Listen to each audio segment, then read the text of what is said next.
Okay, we are joined live this hour by Joe Reyes Boital. Very, very excited to have her here with this hour. She is a poet, a playwright, an author, a workshop leader. And before we get into all that you've done and all that you're up to lately, why don't we start at the beginning, Joe? Can you tell us how you got started and how you got started in the wide, wonderful world of letters? Uh, uh, I I actually had a third grade teacher who I hated. She threatened to hold me back because I couldn't master cursive. I'm left-handed, so I spent a lot of time like really smearing my letters. But public school has that mandatory kind of 6 weeks of poetry and literature as opposed to just regular essays. And so I ended up writing a couple of poems, and she liked them enough that she actually liked me again. And this was my needing validation at 10 years old, and I ended up reading for one of the local kind of city leaders with a handheld mic and a tiny boom box, in front of the entire school. And somewhere in the middle, as I'm reading this piece, I'm like, oh yeah, I like this life. So it was nice to get my voice out. And I'm typically quiet. I'm an introvert, so it's kind of my opportunity to say what I need to say what I want to say. So I've been writing for a long time, but the importance of it, it really holding in my life has been the last 15 years or so.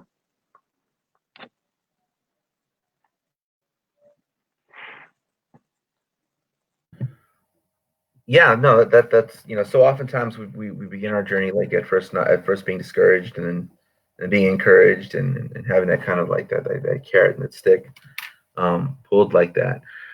So that's your earliest experiences there in grammar school. So how does the writing experience continue? Like how does what's the next chapter of your career as a writer? I had a book come out last year through Flower Song Press, which also has your book. And Edward Vidaure was instrumental in just saying, "What are you writing?"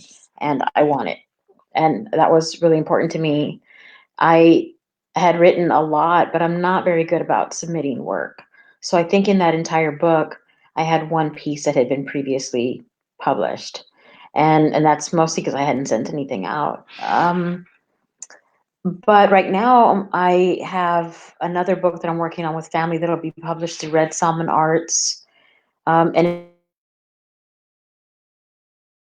it's like domestic violence, drug abuse, alcohol, abuse, and working class issues, dealing even with the machismo that was inherent in the upbringing that we had. And that's gonna be that it has been a challenging book for me. And then I have another piece that I started writing right before the pandemic, and we've been placed in quarantine, and it's really come through with that. And these are kind of more prose pieces, and it's the insistence of like those things I needed to say and just haven't said, or that I've said too nicely, and that I'm done being nice about. Can you share with us a poem? Can you share a poem? Oh yeah, definitely. Let me pull it up.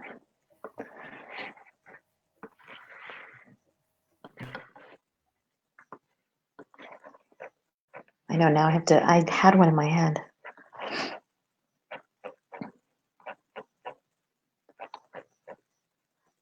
Last night I was killed by a man after Natalie Center's Sapico. That the monarchs come through our city at all is an astonishment. They are fleeing this country called the New Death, and our city is a bruise of constellations now made borderlands. Cloud upon cloud of dust has left us decimated, wheezing. We are a country that is dying. The man notices none of this.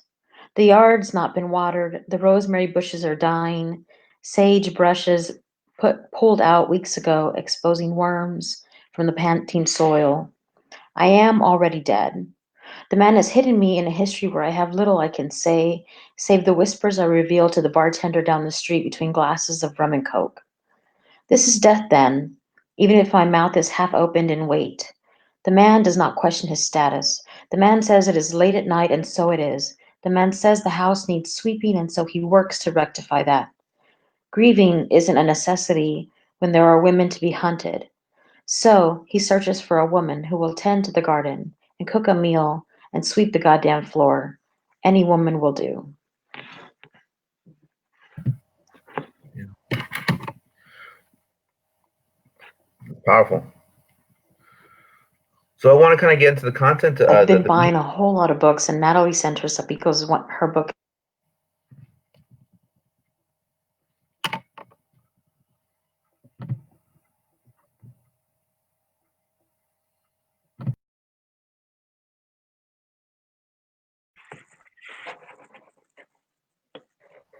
There we go. I'm sorry. Going about the you were buying a whole lot of books, and then we got frozen.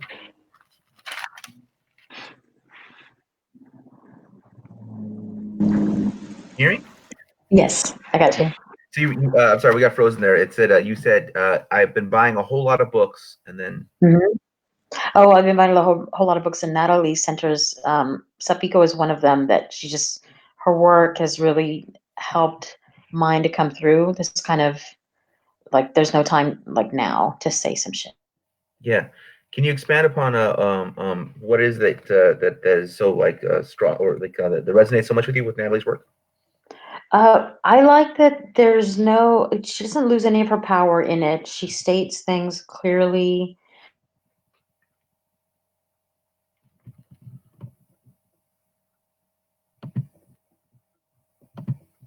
Feel to her work, but it's still poetic. That's difficult to do, to kind of bridge that in your face with something that is beautiful. I mean, we talk a lot as poets about finding the beauty in something that's ugly or that's hard, but it's not easily done. And I think she does it in a really good way. Yeah. So you've been buying a lot of books. So like, who are some of the other authors that you've been I buying? really like Haymarket. I've been walking around the house with this book, Boy If. It's so cute. It's a chapbook by Neon Hemlock. It's a small press, but they're really, I mean, I love their work and I love the style of it. And I'm always down for like a cute, tiny book. But it's actually good work. This particular poet is Carlito Espudo. I've bought a lot of my friend Virgil Suarez, the Latinx anthology with Willie Perdomo and some others. Felida Hicks, Hood Witch, that one's amazing. Carmen Maria Machado, just anybody that I can grab who's of color, who's doing some really amazing work. I'm on it, you know. And then I hear these kind of things, just see the podcast and see interviews, and somebody mentions something, and I'm there with my pen. Like, who else can I get? So. Yeah, no, I've learned so much just doing this. So you and I met at the Rio Grande. No, that wasn't the Rio Grande. Verso It was another one. Fronteros. Oh yeah, it's Verso Frontera or Frontero Verso or something. It was in It was in the Rio Grande Valley, so that much I am sure. So can you tell us a little bit about the poetry scene out there? It's so rich. There's so much going on right now. Oh, I love it. I mean, I live in San Antonio, which is about 4 hours from there, but I go all the time, and some of my best friends are there. I mean, I really love the people. I love the authenticity. I love that when you go to a poetry reading, it's not about face. It really is about the content and the heart. And not all spaces are like that. San Antonio enjoys some of those spaces that offer a lot of, support, but it can be difficult to find it, or it can be difficult to find poets who will continually challenge themselves, find the lies within their own work to be more truthful, and folks in the Valley do that. Yeah. When I got the invitation from Octavio, I mean, I looked him up. I saw that he was a San Antonio Poet Laureate. I just wrongly, and I looked at the name of the college, and I just, put, two and two together and figured, oh, this is San Antonio. I haven't seen my dad in a while. I'll go to Dallas. We'll make a nice little 4-hour drive, and that'll be great. I'll do it later. Although you have to see all that kind of scary Republican stuff driving from Dallas to San Antonio, and then it warms up. Yeah, then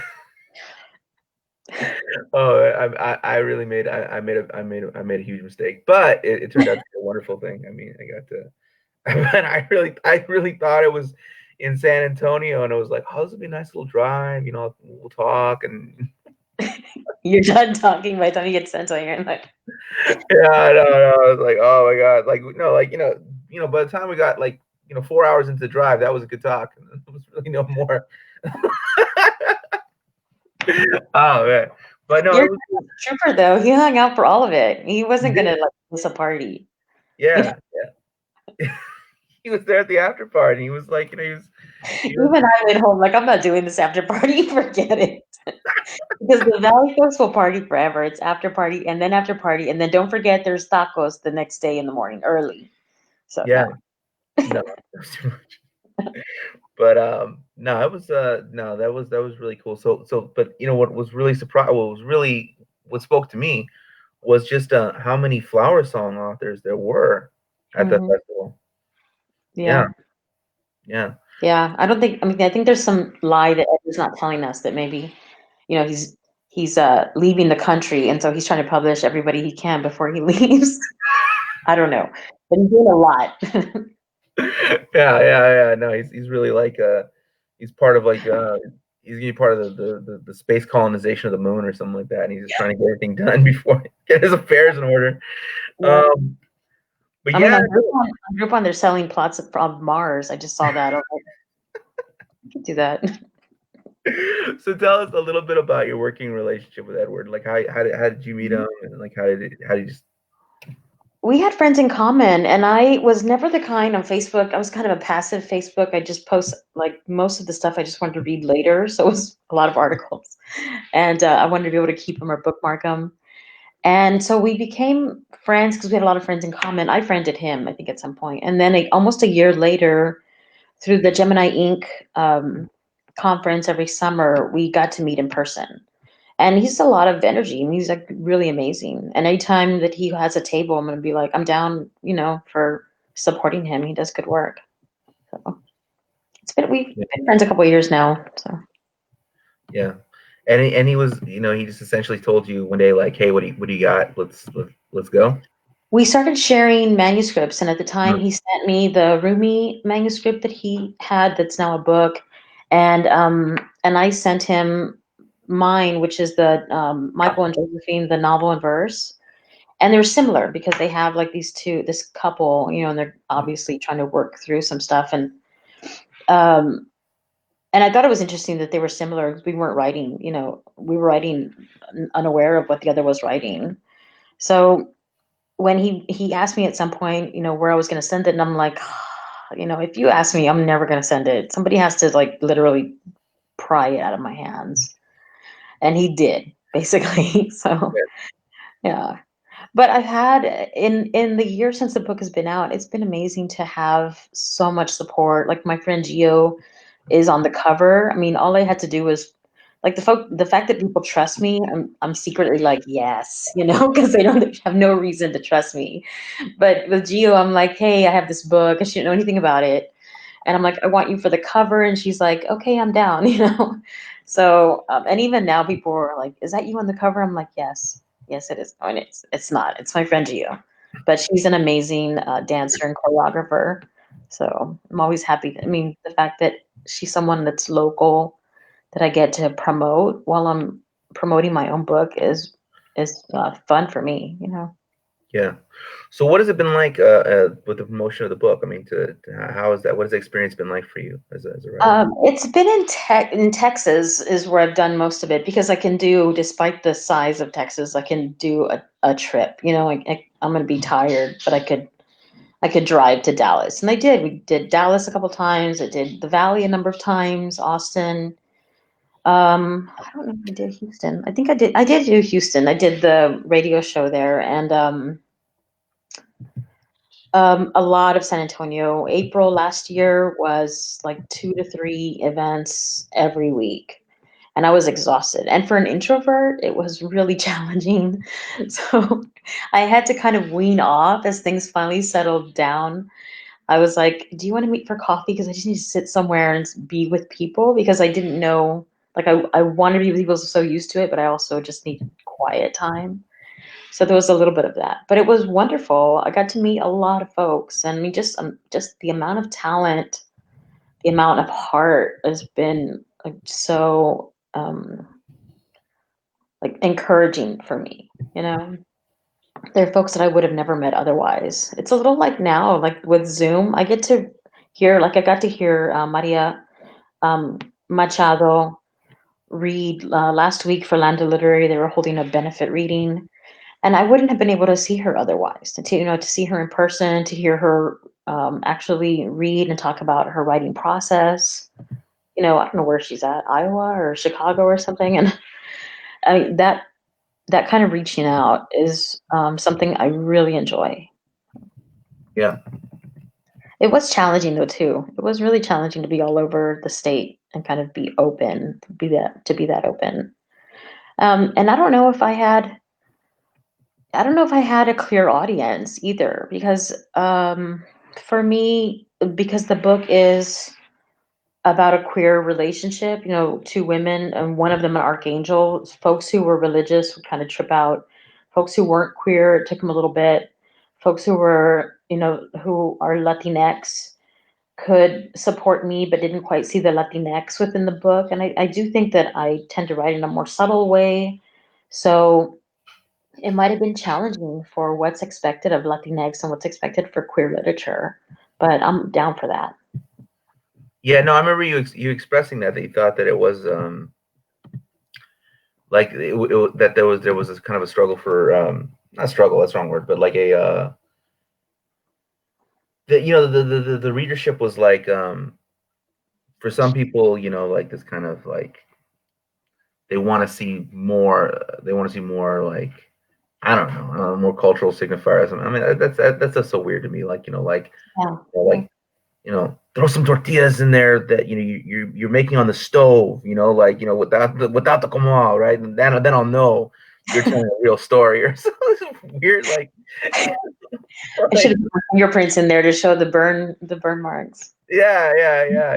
Like I want to read about you like burning your tongue on the hot fork. When you put the like then you're authentic. Otherwise, like so Yeah. there's that, and then there's other people like like oh no this like I like the aspect of you like exploring your queer identity, but there's just too much just Mexican and then there's Cuban stuff in there too. I'm confused now. I'm a mix. I'm a mix. Are you? Oh, come on, right? And then there's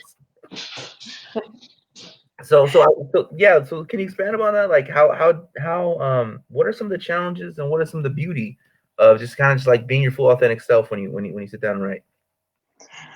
I don't worry about it. I think that I'm continually creating myself.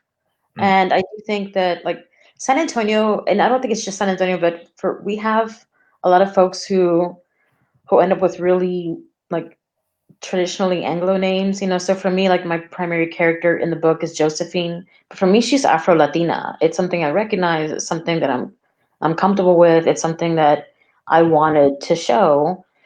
And while the city of San Antonio is 70% of color, 65 or 68% of it is Mexican American. So I knew that it would be challenging, but it's something that I have come up with. It's something that I've grown up in. And I feel a little out of water sometimes, but I've had friends who like slap me in the face like over over and over again because I'll feel like I don't quite fit in with the Mexican American culture. But who's to say what that is? It's constantly changing. So for me, like to meet younger folks who are in the literary community who have like these anglicized first names and then like double or triple Spanish last names, I'm like, let's do it, we're a yeah, mix of everything. I mean, the world keeps moving and we keep, I think for people of color in particular and for Mexican Americans who have the border so close to us here, that there's that influx. So you have the Mexican, you have the American, you have mass culture kind of coming in, and how do you not claim some of it as your own, you know? Yeah, no, totally, totally. That resonates with me. Can you share another poem with us? Sure. Trying to find a nice one, but I keep writing all these mean ones, so let's just do this. Hindsight. It's 2020. Women can drive and live and fuck as they want, and they do, and I do. But something about driving back home from a conference and I'm sleepy in this road, of all the roads that link Texas towns, is the only one that has signs of approaching towns, but no evidence of said towns for almost 2 hours. Outside my car's boundaries, the roads ebony without stars or brake lights at the horizon. My headlights offer little help against the curve following the land, jolts me whenever oncoming cars look to be in my lane. Kerosene, a burning sage, the sweet malt of death somewhere nearby but undiscoverable, enters from the vent, warmed by the heater. This is what men smell like, I think, as though I've forgotten. I haven't. But smell in my history is about misremembering. I only ever caught those notes I chose, inviting them in, disregarding my suspicions. So many lies to myself. I'm anxious, and here it sits, the smell, a passenger in my car. It will stay with me for several miles now. There's no shortage of men interrupting my life. They sit too close to me, not wanted or invited. This reminds me of the bear at a queer dance fundraiser who sent over his cub with a beer as a way toward flirting. This proposed dance partner, gay or straight or in between, who finally approached me but refused to listen when I said, I don't want to dance.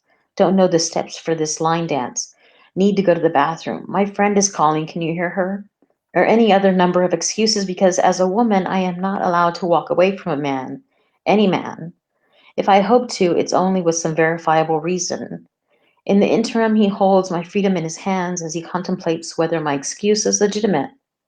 Even then, he has the right to contemplate this scenario, to catmouse me for just a moment longer, to hold me suspended, a yo-yo on thin string, spinning. I end up dancing with him. Yeah.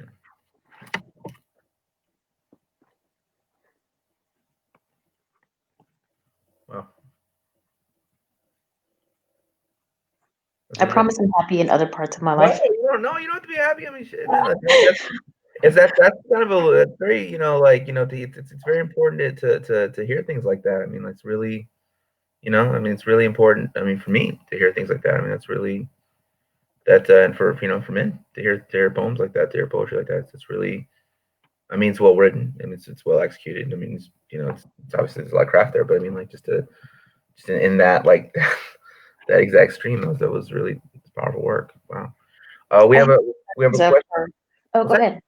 Well, I had discussions for a long time with an ex who didn't quite understand behaviors like that when they were single, like why wouldn't women say no if they didn't want to really date, and those small things that I think men don't understand, like, if they get a no, their feelings are hurt, but if women give a no, it's an opportunity, unfortunately, to maybe be hurt in some real ways.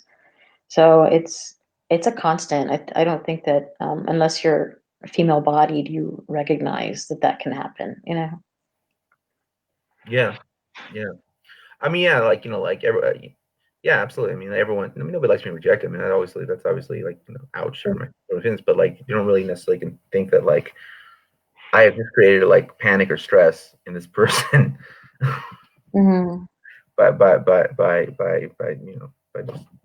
I thought I was being nice, but like, well, it's actually an occasion for Well, and asking once. I mean, you should. We should all ask. We should be brave to be able to ask and be asked. And and part of it is that it's the history. Before you even asked your question, before you were even born, it's the history of what others have done before to those who are female bodied. To have made it feel unsafe.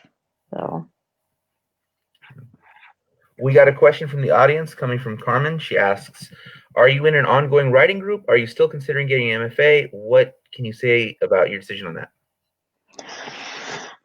I hate the MFA process. And I joked with my friends that if I could just be an indentured servant for a number of years for a couple of poets I really love, I would do it because I make a mean cafecito and I'll rub your shoulders if you need that, and I can edit and type whatever you want, you know? I really kind of wish for that kind of experience. I know it's not possible now, but when I look at MFAs, uh, the ones regionally, I hear enough bad news about them that I don't want to go to those or apply to those. And Yeah. so I end up looking at the ones that are more distant, and maybe they look so much better because they've been around longer, or they look better because I just don't know as much about them. But I'm gonna try. I figured I'm gonna apply. Deadlines are for December, and that means it'd be fall 2021. By then, I'm even older, and so what the hell? I'm gonna try for it.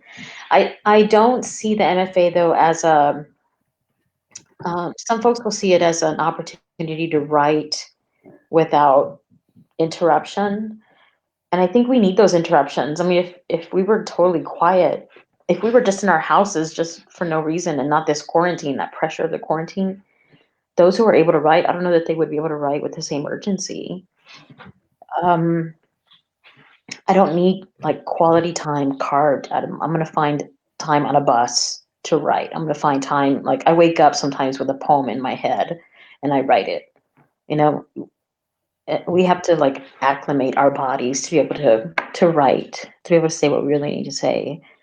But I'd like the MFA because I really want to look at those programs that focus on publishing, that talk about that, so that I can support, because I'm really still very interested, even with all the changes and people looking for more people of color and more women, more queer writing.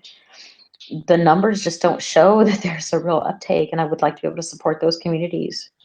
And I Yeah. think the MFA will let me.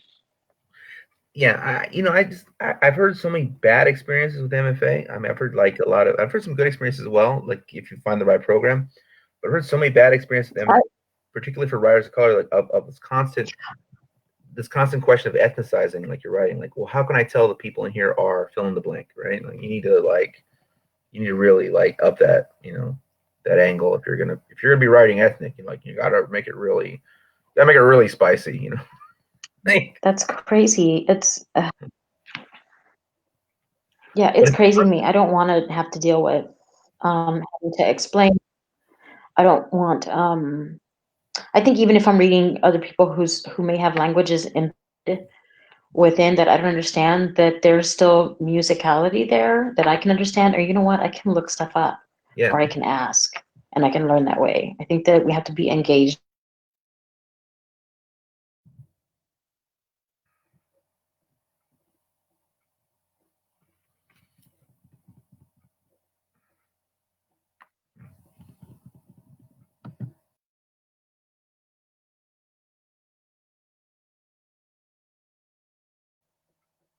Period.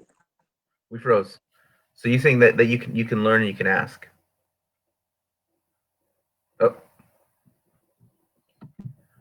all right. We're going to just wait a moment, and we will be rejoining.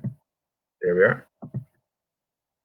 That's okay. That's okay. You're back on. All right. Cool.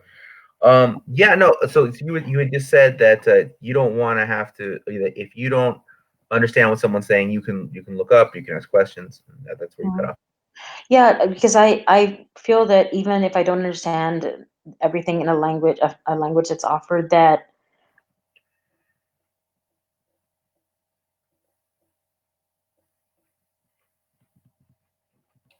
readers, and I don't think that that happens enough. Yeah. No, I definitely, it's horrible, but but I've heard a lot of good things too when someone finds the right program. Mhm. There was somebody who had come out of an MFA program out of Antioch was talking about how that was good, but it's always the programs that are designed not to have those problems, Yeah, where those problems don't exist. yeah.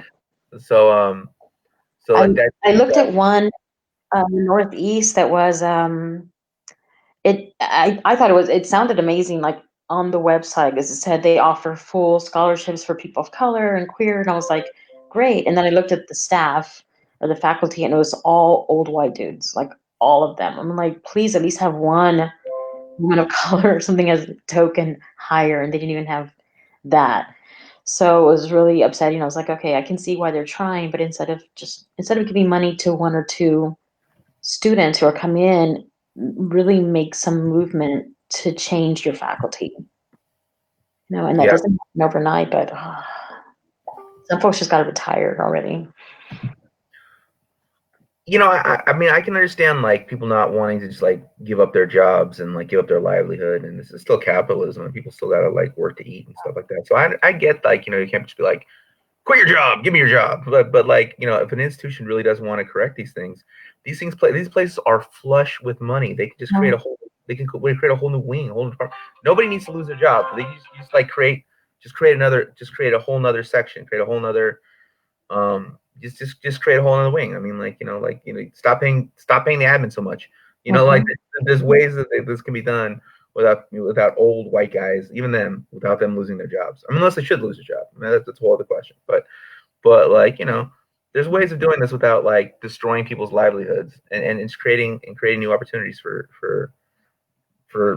faculty and for students. I mean, it's not impossible. And we do create this idea too with the MFA that it's this competitive space when most folks get an MFA for their own work. They're not trying to join the academic life. So Yeah. So yeah, and also the other thing about the MFA that to me is always just weird, just like structurally weird. Like best people in there, right? Let's say you have the best people imaginable. Structurally, it's weird to have like a cohort of all these just different voices telling you how to like make this one thing or to what I'm saying, like it's like unless I don't know, just people need to be like invested in what you're trying to do. I think like what are you trying to do, and what's the best advice I can give you based on me understanding what it is you're attempting to do, and then like thinking like did you do that, like I mean how do I retrain my mind to like just for a moment to try and imagine your goals as a writer, as opposed to here's what I think writing is, right? Because if you have 8 voices, these could be like, I mean, it's almost like ingredients in a it's almost like food ingredients, right?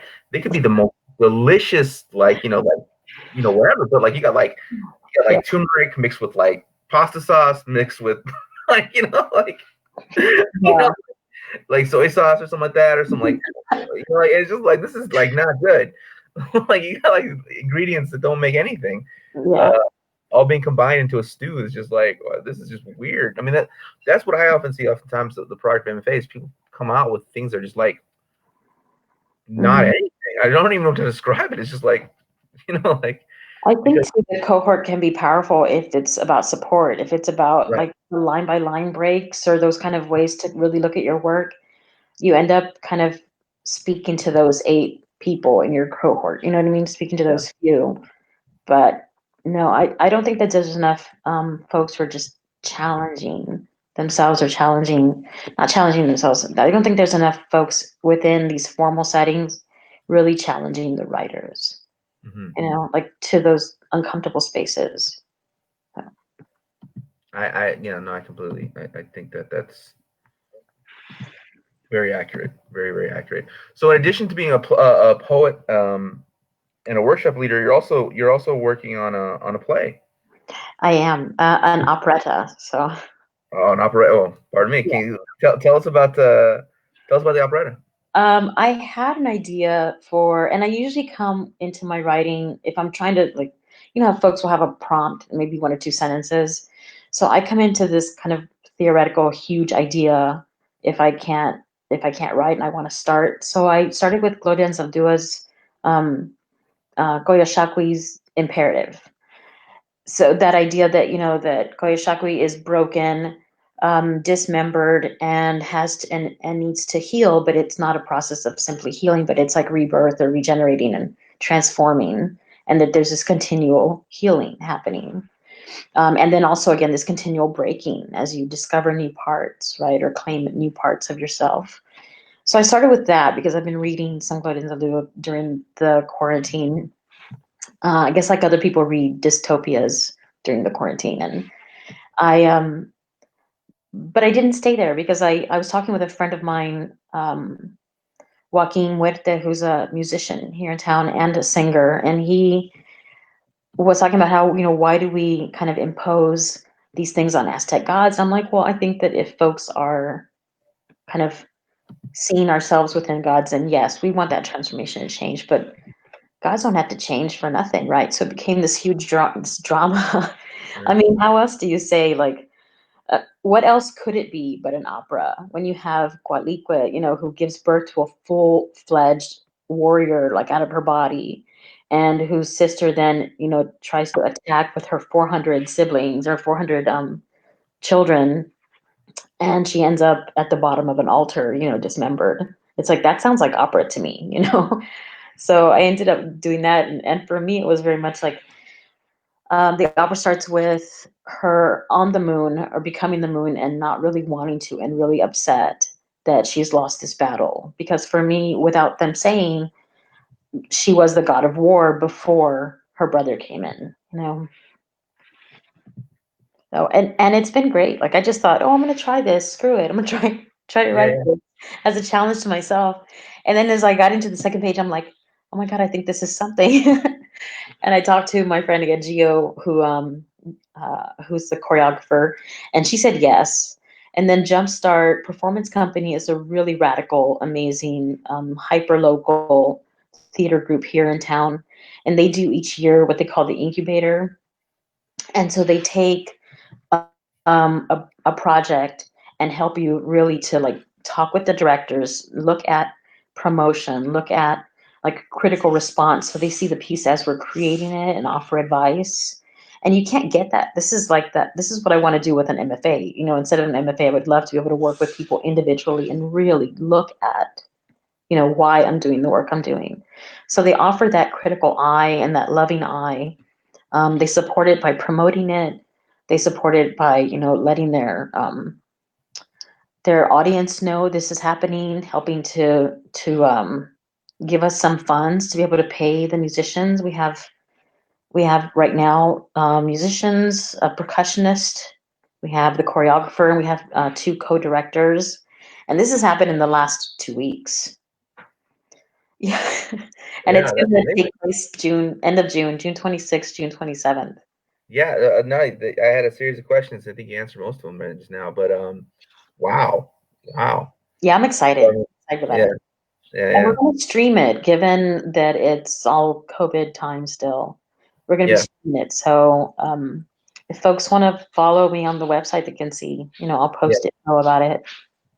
So I know you don't write in response to your critics, or you don't write to please them, but for anyone who's saying you weren't like Mexican enough or something, like, that kind of shocked me. It's like, I think that's what opened it up, though, is that I was like, I don't give a crap anymore. I mean, yeah, the truth is that I grew up with my father, who's Mexican American.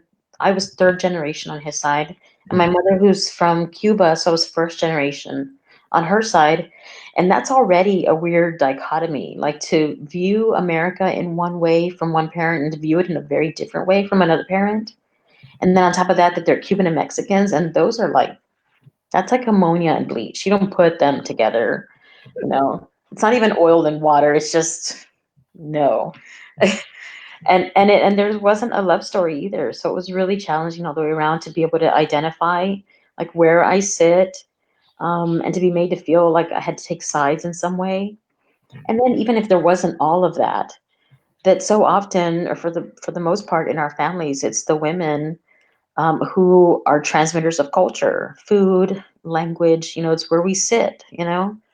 So I learned a lot of my being Cuban from my mother, even though, like, in San Antonio, there's probably 1,000 Cubans and they're all Republicans, so I don't talk to many of them. Even now, still Republican. yeah, yeah, I know. What you do? But so that's really exciting though. 2 weeks. So can you talk a little bit about like how did that ball roll so that how did that ball roll that quick? I had the idea just from the Gloria Anzaldúa. I was like, I want to work on this idea that, because so often a lot of the language that we've been seeing is I was broken, or my history is incomplete, or I haven't been able to create myself. And so how do I become whole? And for me, it's like, we're not going to ever get everything we lost. There are things we lost we don't even know we've lost. There are things that we've lost that have been generations back. I mean, I had my great grandmother who came from Spain at 17 on a boat to Cuba. There's crap there that is in Spain that I will never know that we've lost. So how do we still work, and how do we like transform or become a whole new kind of person, right? Despite all of those kind of missing pieces. Um, so I started with that, but then I was like, this is more fun. I mean, and I'm still doing the heavy work within the prose pieces I've been writing, but I started writing this operetta out of nowhere, and then I got the call from Jumpstart. Chuck and Kim there wanted to bring me in. I applied last year and I think we were close, but somebody else got picked. But it's fine. It was good. And I think it's better because what I proposed last year was very different. Given the circumstance, I think we needed some high opera, to kind of get through. So, Yeah. Can you share with us another poem? yeah. I want to look for something nice. Let me see.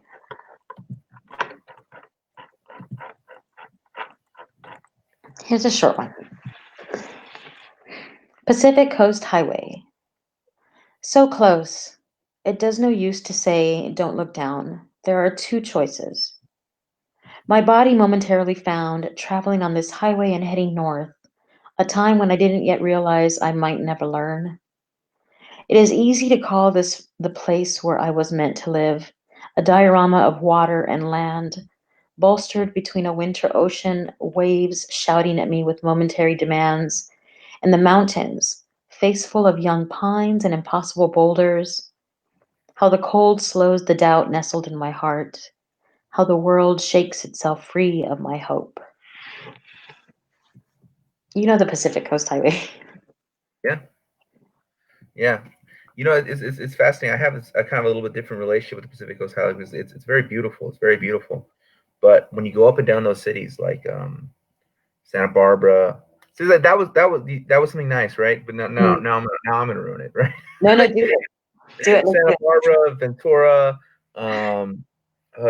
Santa Rosa, um, San Luis Obispo, all these like cities up and down the California coast. They're very, very beautiful and extremely racist. Like extremely racist. It's essentially like apartheid in paradise. I mean, there's like a Oh, white side of town and a brown side of town, and it's really, really upheld. Like really, really upheld. And it's kind of something that even if you live in LA, you don't really know about. Like you don't know about it till you're there. I mean, you don't know the how like intense it is until you're there, and you can really see it. And even people there don't even like talk about it. They're so naturalized. It's just so like normal. But it's like it's I like it's the trip from Dallas to San Antonio. yeah. Except it's beautiful. That trip's kind of dusty. It's a little bit of a dusty trail. But this is like beautiful vineyards and the Mhm. ocean, this and that. But and all the people there pride themselves on being liberals or whatever, but they're not like the liberals of the Bay or the liberals of Seattle or the liberals of LA who are they are used to just owning land and having people work for them and people who work for them not looking like them. So they're kind of like this idea, they have this idea about themselves that they are essentially like like like the rich white liberals who are good, decent people who really aren't good white these people anyway. That's a whole discussion. But they have an idea about themselves that they are like that. But in reality, they are not that different from the growers of the Central Valley, right? Who have a very who understand who they are and like get back to work, right? They know they're that. But the people on the California coast are also that, but don't think of themselves like that because they're Because they making money. treat the people right around them better, or they treat them well. But they don't. I Oh, know. they I made know. each other Well well. is what they determine to be well. Yeah, Yeah. yeah, yeah. but they don't actually know. But the grape growers, they don't treat their workers any better than do the people picking garlic or onions or whatever. They, but they have this idea about themselves. Maybe because they're making wine, I don't know, but they have this idea about themselves that they are different. Yeah. But it's some of it's the California coast is like one of the most like racist areas I've ever been to in my life. The most racist campus I've ever been to in my life was San Luis Obispo, Cal Poly SLO. More racist than Oh, anywhere in Santa Texas. Barbara, that was scary. Santa Barbara was scary. Yeah. Yeah, yeah. And here I'm Yeah. talking about the land because the people know violin, but like for that, So but it's beautiful. the land was amazing to me. Like the water just there, just Yeah, there. It was gorgeous, you know? yeah. What's what I say? Apartheid in paradise. It's like Yeah. it's just like it's this it's beautiful. I mean, it's just so beautiful. It's so beautiful. But Yeah. anyway, yeah. Um, well, I mean, I really, really appreciate you spending this time, and I really, really love that last poem, and I thank you for it. And I'm sorry I've gone on that tangent, but any chance I get to set the record straight on on the California coast, I really take that opportunity. Um, but yeah, so I really appreciate you taking the time with us. How can we follow up and find out about two things? How do we follow up and find out where to get your book? And how do we follow up and find out about the developments of the play? So if you want to go to my website, I offer a link to Flower Song Press there. Actually, it's probably to the old website. I'll update it right now. But to Flower Song Press, they have their own website, or you can go to joereyesboitel.com and I'll have all the info there for links to Twitter and everything else. And then also an update on the play, on the opera itself. So Yeah, yeah.